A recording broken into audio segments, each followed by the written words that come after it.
o que realmente emagrece. Falamos no vídeo anterior sobre por que engordamos e nesse vamos falar do que realmente contribui para o processo de emagrecimento e o que não ajuda.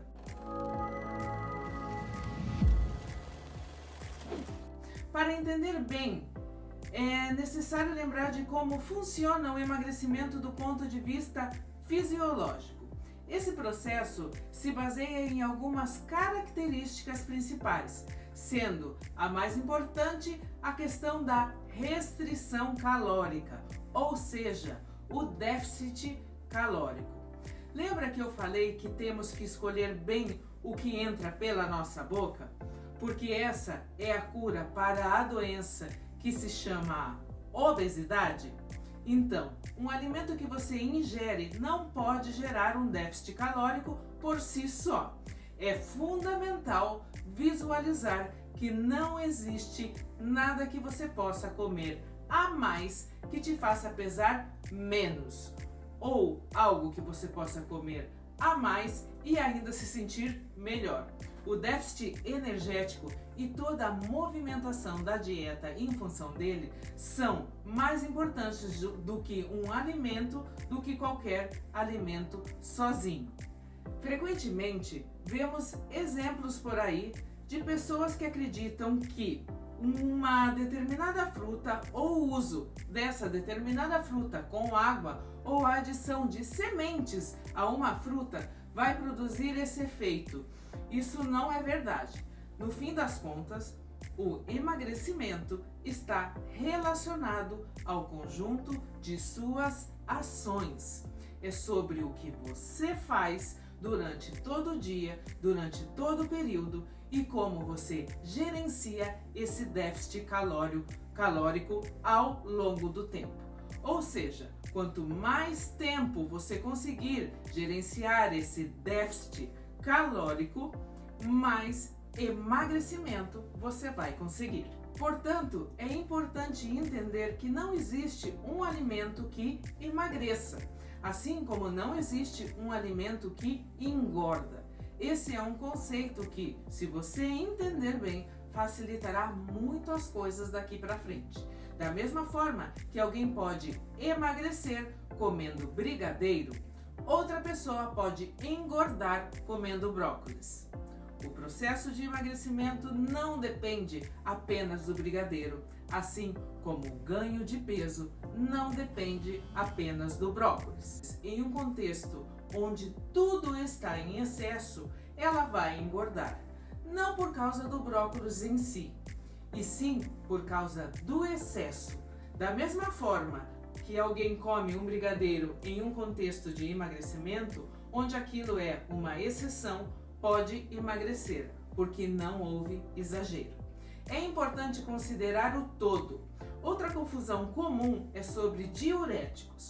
Muitas pessoas acreditam que chás diuréticos, fitoterápicos, diuréticos ou cápsulas diuréticas têm o poder de emagrecer. Mas é importante lembrar novamente o que é realmente emagrecimento.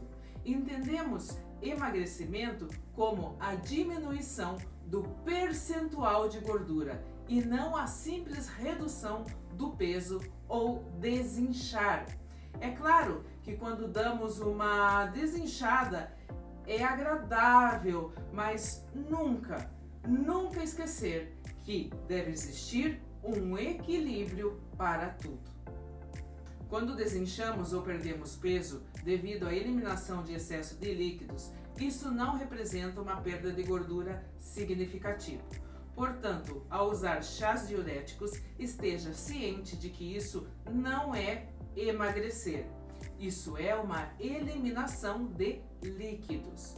Da mesma forma, muitas pessoas acreditam em suplementos queimadores de gordura, cápsulas emagrecedoras, gel redutor ou cinta modeladora. Isso por si só nunca fará efeito se não for acompanhado da alimentação correta. Quando compreendemos todo o contexto do emagrecimento, fica claro que algo fora desse contexto não pode produzi-lo. É como, por exemplo, a questão da hora de comer. É comum que as pessoas pensem que comer depois das 6 da tarde, perto da hora de dormir, tem maior chance de engordar do que comer de manhã. Na verdade, isso não faz sentido algum. O processo de ganhar peso acontece toda vez que excedemos nossas necessidades calóricas. Então, se você excede suas necessidades às 10 da manhã, qualquer coisa que você comer vai engordar. Da mesma forma que se você não exceder essas necessidades às 11 da noite, isso também não vai engordar.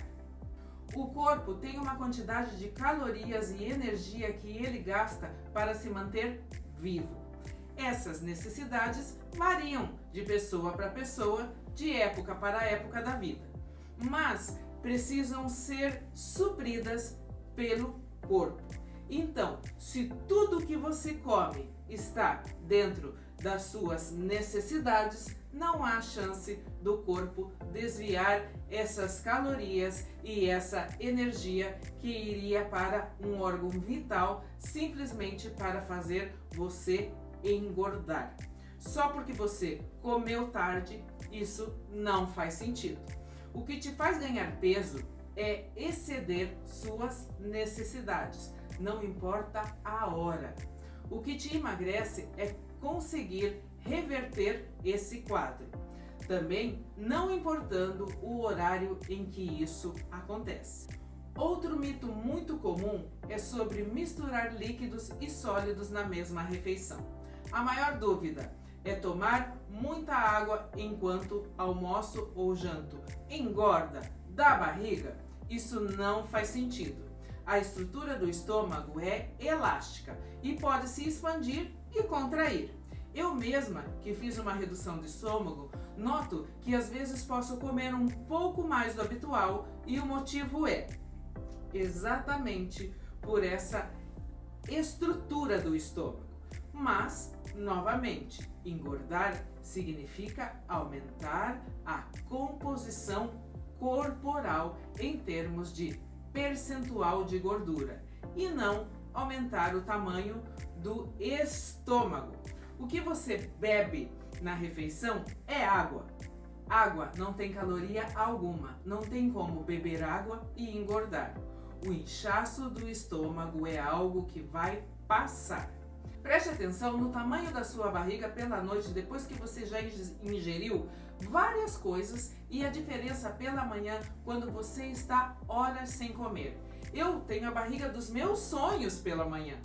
O que acontece para algumas pessoas é que quando elas comem e tomam muito líquido, sentem-se inchadas, estufadas. Algumas têm sensação de aquele gás aqui dentro, não? Aquela vontade de arrotar, o que é super comum. Isso pode ser evitado. No entanto, engordar não tem nada a ver com consumir líquidos junto com sólidos na mesma refeição. Lembre-se novamente de que o estômago é elástico. Do mesmo jeito que ele se expande, ele contrai novamente. Também acho importante falar de um ponto que sempre gera dúvida nas pessoas. Quando alguém me pergunta sobre a importância do treino no emagrecimento, isso gera um pouco de confusão e até surpresa. Quando alguém me pergunta como funciona, quanto é importante treinar durante o emagrecimento, vou dar um exemplo que eu aprendi com a Lara Nesteruk, que é uma nutricionista que está me ajudando muito a mudar essa mentalidade, né? É ela que me está ajudando a conhecer tudo isso que eu estou falando. Ela disse uma frase que eu gostei muito. Entre o emagrecimento e dieta é como o Batman e o Robin. O Batman é melhor com o Robin, mas se o Robin não estiver lá, o Batman se vira sozinho. Nessa analogia, a dieta é o Batman e o treino é o Robin. Isso significa que o treino é dispensável. qual seria a real importância da atividade física e do treino no emagrecimento? Do ponto de vista do déficit calórico, o treino não representa muito. Imagine que um treino intenso de 1 hora para uma mulher de mais ou menos 30 anos e 60 quilos gasta cerca de 200 a 300 calorias. Claro, isso pode variar de pessoa para pessoa, mas para entender o exemplo, você tem ideia do que são 200 ou 300 calorias de alimentos? Basicamente 2 maçãs e um filezinho de frango. Mas a pessoa que fez 1 hora de exercício todos os dias pode achar que pode comer ainda mais. Ela se vê como uma pessoa muito ativa e normalmente sua fome aumenta. Nesse ponto de vista, o exercício não compensa. Se você faz 1 hora de exercício intenso e a sua fome aumenta e você come mais, esse treino não foi efetivo. A ideia do treino vai além do gasto energético. Quando falamos de emagrecimento, falamos de composição corporal. O objetivo do treino é melhorar essa composição corporal. É nítido quando uma pessoa faz o emagrecimento treinando desde o primeiro dia, quando ela não faz. A composição corporal de quem treina costuma ser melhor. A massa magra fica mais preservada e o corpo tem um aspecto mais bonito, sabe? Se a pessoa emagrece sem fazer treino de força, sem trabalhar bem os músculos do corpo dela, ela só reduz o volume. Vou dar um exemplo. Sabe quando falamos daquela pessoa com o corpo em formato de maçã ou pera? Pois é, se essa pessoa faz dieta e faz muito exercício aeróbico, que não melhora a qualidade dos músculos, ela somente emagrece, ela pode emagrecer e virar uma maçãzinha ou uma perinha, mas mantém o formato original que ela tinha antes. Deixou de ser uma maçã grande para ser uma maçãzinha, deixou de ser uma pera grande para ser uma perinha. O que muda o formato do corpo é o exercício de força, o treino de resistência, principalmente a musculação. É importante que esse treino entre para dar base aos seus músculos. O que mais vai moldar o seu corpo são eles. Muitas pessoas cometem o erro de pensar: primeiro eu vou emagrecer, depois faço o treino de força, a musculação. Isso não faz sentido, isso não é legal, porque a ideia é começar o treino desde o primeiro dia de emagrecimento. Não há justificativa lógica ou fisiológica para esperar. O treino ajuda a composição corporal a ficar mais bonita. Além disso, o treino ensina a disciplina. Pessoas que têm disciplina no treino costumam entender a necessidade de disciplina na dieta também. Eu gosto de como o treino físico nos ensina que a evolução acontece no desconforto. Um atleta treina para melhorar suas marcas, sempre enfrentando desconfortos para evoluir. Quando você começa a treinar, tudo dói, mas depois de 6 meses você faz com facilidade o que antes parecia muito difícil. Isso fortalece você e te impulsiona para outras conquistas. O exercício vai além do déficit calórico e da composição corporal. Passa para a vida em termos de disciplina o comportamento. Uma vez convencido da importância do treino, é importante decidir o que treinar. Existem muitas modalidades diferentes. Há treino funcional, esportes e outras atividades que também trabalham o corpo. O importante é decidir o que fazer com base em 2 premissas. A primeira premissa é fazer algo que você realmente goste. Da mesma forma que não existe a melhor dieta, porque a dieta boa é a que você consegue fazer. Com o treino é a mesma coisa.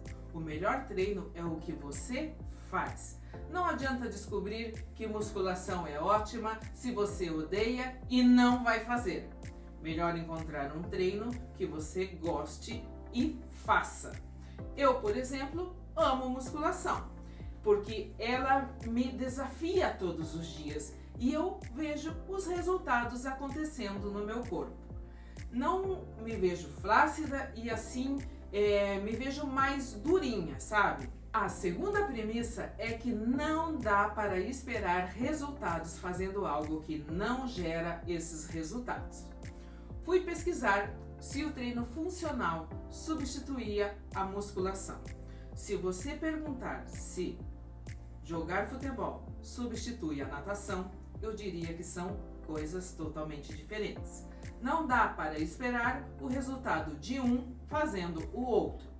Então, cruzando esses dois dados, você decide o que fazer em termos de treino.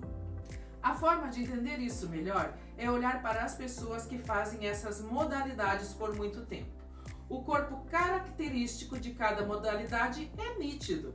Quem faz musculação tem um físico diferente de quem faz crossfit, de quem faz pilates, de um nadador e de um jogador de futebol, não é?